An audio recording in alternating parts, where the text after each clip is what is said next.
ये हैं शर्मा जी और उनकी फैमिली। शर्मा जी के 2 बेटे हैं जिनका नाम है अमन और पीयूष। अमन उनका बड़ा बेटा है और बड़ा ही आज्ञाकारी है, जबकि पीयूष उनका छोटा बेटा है और थोड़ा मनमौजी किस्म का है। शर्मा जी ने अपना सारा जीवन एक ही नौकरी को डेडिकेट किया है। वो एक सरकारी अधिकारी थे और एक मिडिल क्लास स्टैंडर्ड के हिसाब से उन्होंने सब कुछ राइट करने की कोशिश करी है। सोसाइटी के सारे रूल्स को वो फॉलो करते आए हैं, जैसे कि बच्चों को अच्छे स्कूल में एडमिशन दिलाना और उनको भी नौकरी के लिए ट्रेन करना। ऑल्सो पड़ोस के मिश्रा जी से हमेशा ऊपर रहना भी उनका गोल रहा है। जैसे कि मिश्रा जी ने अपने बेटे की हायर एजुकेशन के लिए 10 लाख रुपए खर्च किए थे, तो शर्मा जी भी पीछे नहीं रहे। उन्होंने 15 लाख रुपए खर्च करके एक एक बच्चे को स्टडी करवाया। आखिर वो ओहदे में भी मिश्रा जी से ऊपर थे, तो फिर ऐसे कामों में वो कैसे पीछे रह सकते थे। ऑल्सो उन्होंने अपने दोनों बेटों को बाइक्स भी लेके दी, एंड इसलिए नहीं कि वो कॉलेज जा सके। कॉलेज तो उनके लड़के कॉलेज बस से भी जा सकते थे, बट इसलिए क्योंकि मिश्रा जी को दिखाना था कि वो उनसे सीनियर हैं और बड़ी पोजीशन पे हैं। इसी रेस में पड़ के शर्मा जी ने अपनी पूरी जिंदगी बस लायबिलिटीज ही इकट्ठा करी हैं। जो कुछ थोड़ा बहुत उन्होंने सेव किया है वो केवल प्रोविडेंट फंड्स की फॉर्म में है, या फिर 1-2 एफडीज हैं जो उन्होंने लगाई हुई हैं। उनका बड़ा बेटा अमन भी एकदम उन्हीं पे गया है।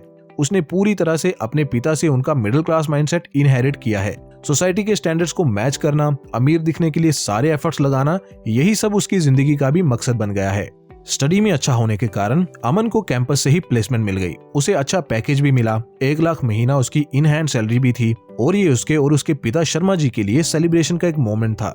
शर्मा जी ने अपने सारे रिलेटिव्स और नेबर्स को एक बड़ी पार्टी थ्रो करी, जिसमें शैंपेन्स की बोतलें खुली और पैसा पानी की तरह बहा। उसी पार्टी के बीच में से एक उनके रिलेटिव शर्मा जी के पास आए और कहने लगे कि शर्मा, अमन की नौकरी तो लग गई, उसके लिए तुम्हें बधाई हो, लेकिन पीयूष का क्या? उसका भी कुछ सोचा है कि नहीं? शादी की उम्र हो रही है दोनों की, बिना नौकरी के तो कोई अपनी लड़की देगा नहीं इसे। तो शर्मा जी ने भी उदासी भरे लहजे में कहा कि यार, मैं खुद परेशान हूँ इस लड़के से, मेरी तो कोई बात ये सुनता ही नहीं, ना जाने ये क्या करेगा, मुझे लगता है सारी जिंदगी निकम्मा ही रह जाएगा। खैर, पार्टी तो खत्म हो गई और खूब पैसा भी खर्च हुआ पार्टी में। शर्मा जी ने अपनी लगभग सारी सेविंग्स अपने बच्चों की स्टडी पे और उनके करियर्स बनाने में लगा दी। शर्मा जी भी अब खाली हो चुके थे और उनका रिटायरमेंट का समय भी करीब था। शर्मा जी के सिर्फ 2 ही एसेट्स थे, उनके दोनों बेटे, जिनमें से एक तो उनके अनुसार यूजलेस था, लेकिन बड़े बेटे से उनको बहुत उम्मीद थी। उनको पूरा यकीन था कि उनका बड़ा बेटा यानी अमन उनकी बची हुई सारी ख्वाहिशें पूरी करेगा, जैसे कि अपना खुद का घर लेना, बड़ी कार लेना, एटसेट्रा। अमन भी अपने पिता के सपने को पूरा करने के लिए और सोसाइटी में अपना स्टेटस ऊंचा करने के लिए वो सब चीजें खरीदने लगा जिनसे वो अमीर दिख पाए, जैसे कि गुची और अरमानी जैसे ब्रांड्स के शॉपिंग्स करने लगा, लेटेस्ट आईफोन यूज करने लगा। लेकिन ये तो बस छोटे मोटे एक्सपेंसेस थे। उसने ईएमआई पे एक चमचमाती 10 लाख की कार भी ले ली, जिसकी डाउन पेमेंट उसने और उसके पापा शर्मा जी ने मिलकर भरी। शर्मा जी अमन से भी ज्यादा एक्साइटेड रहते थे ऐसे कामों में, क्योंकि उनको तो मिश्रा जी और बाकी पड़ोसियों को दिखाना होता था कि उनका बेटा कामयाब हुआ है।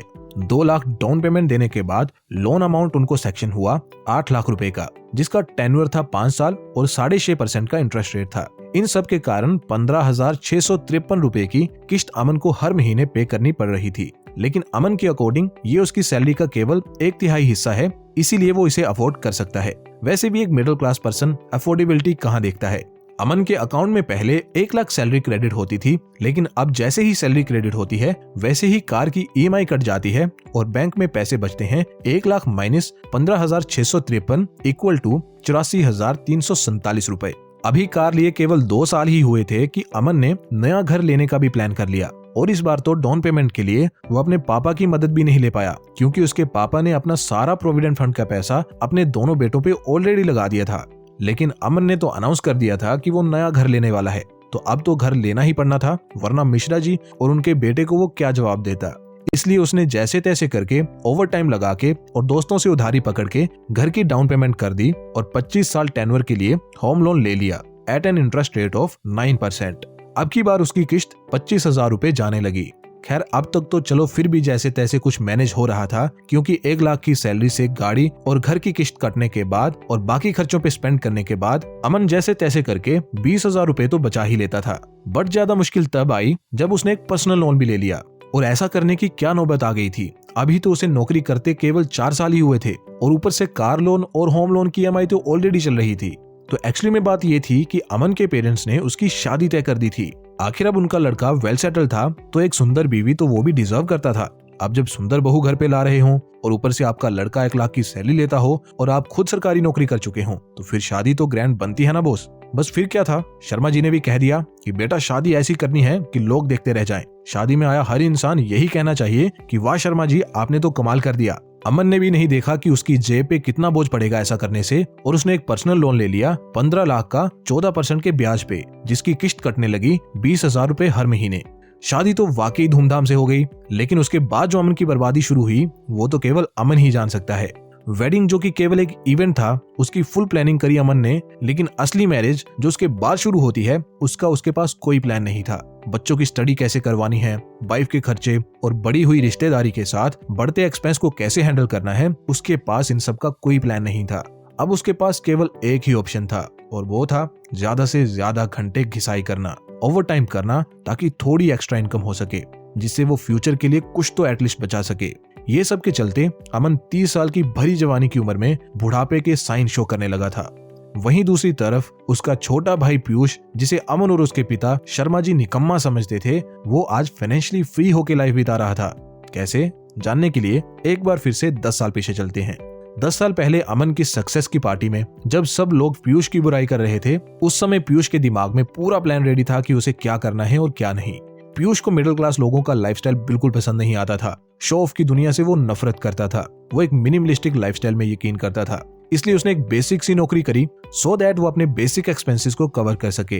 देन उसने नेक्स्ट 10 इयर्स में फाइनेंशियली फ्री होने का प्लान बनाया। इतना एम्बिशियस प्लान बनाने के बाद उसे मालूम था कि इसे अचीव करना इजी नहीं होगा, इसलिए सबसे पहले उसने अपनी इनकम को इंक्रीज करने का फैसला लिया, जिसके लिए उसने अपनी जॉब के साथ साथ कुछ फ्रीलांसिंग प्रोजेक्ट्स पकड़ने भी शुरू कर दिए और हिम्मत करके कंपनी से अपनी सैलरी बढ़ाने की भी बात करी। ये सब करने से पीयूष भी महीने के 1 लाख रुपए कमाने लगा, लेकिन उसने इस चीज का शो ऑफ कभी नहीं किया। इनफैक्ट उसने अपनी फैमिली से भी ये बात छुपा के रखी कि वो 1 लाख रुपए कमा लेता है। ना कोई महंगा फोन खरीदा, ना एक्सपेंसिव ब्रांड्स के कपड़े पहने, बस सादी सी जिंदगी जीता रहा और अपने एक्सपेंसेस पर कंट्रोल करता रहा। नेक्स्ट उसने अपने एसेट्स और लायबिलिटीज की एक कंप्लीट लिस्ट बनाई और जो चीजें उसकी जेब से पैसा निकाल रही थी, यानी कि लायबिलिटीज, उन पे कंट्रोल किया। उसका ये सब करने का रीजन ये था कि वो अपनी सेविंग्स को मैक्स आउट कर सके, एंड इवेंचुअली वो कामयाब भी हुआ। वो अपनी इनकम का 50% सेव करने लगा, यानी कि 50,000 रुपए। हाउएवर, केवल इतना करना काफी नहीं था। टू अचीव फाइनेंशियल फ्रीडम उसे इन्वेस्ट करना भी सीखना था। सबका इन्वेस्टमेंट स्टाइल अलग होता है। कोई रिस्क टेकर होता है, यानी जोखिम लेने वाला होता है, तो कोई रिस्क अवर्स होता है, यानी जोखिम से बचने वाला होता है। बट पीयूष इनमें से कोई नहीं था। वो एक रिस्क मैनेजर था, यानी कि वो रिस्क को अच्छे से मैनेज करना जानता था। वो अच्छे रिटर्न्स की उम्मीद रखते हुए रिस्क को भी ध्यान में रखता था। इसलिए उसने इंडेक्स फंड्स के साथ फंडामेंटली स्ट्रॉन्ग शेयर्स का एक पोर्टफोलियो भी बनाया, जिनमें वो हर महीने अपनी सैलरी का 50% कंफर्टेबली निवेश कर पाता। ऐसा करने से उसका रिस्क पर भी कंट्रोल रहता था और वो अच्छे रिटर्न्स भी ले पाता था। 10 साल के इन्वेस्टमेंट पीरियड में उसने अपनी स्ट्रेटेजी से 15% के CAGR रिटर्न्स निकाल लिए, जिससे उसकी इन्वेस्टमेंट की वैल्यू 1,39,00,000 रुपए हो गई। आफ्टर विच उसने जॉब छोड़ दी और SIP भी बंद कर दी एंड अपने फ्रीलांस के बिजनेस को ऑटोमेट कर दिया। और अब अपने फ्रीलांस बिजनेस से हो रही अर्निंग से ही वो अपनी लाइफ को आराम से स्पेंड करता है। साथ में उसके पास 1,39,00,000 रुपए हैं, जो साल दर साल ऑटो मोड पे बढ़ते रहेंगे।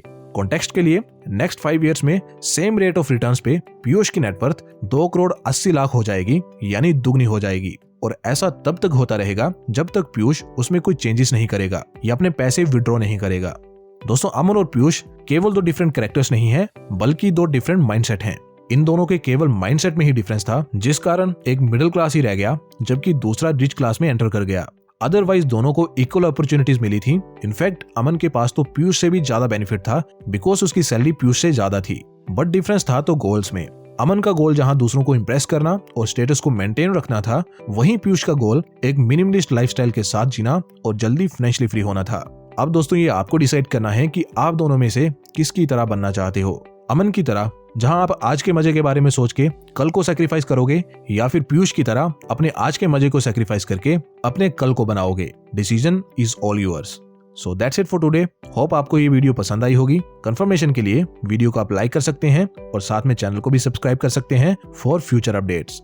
मिलते हैं किसी और वीडियो में, तब तक के लिए जय हिंद।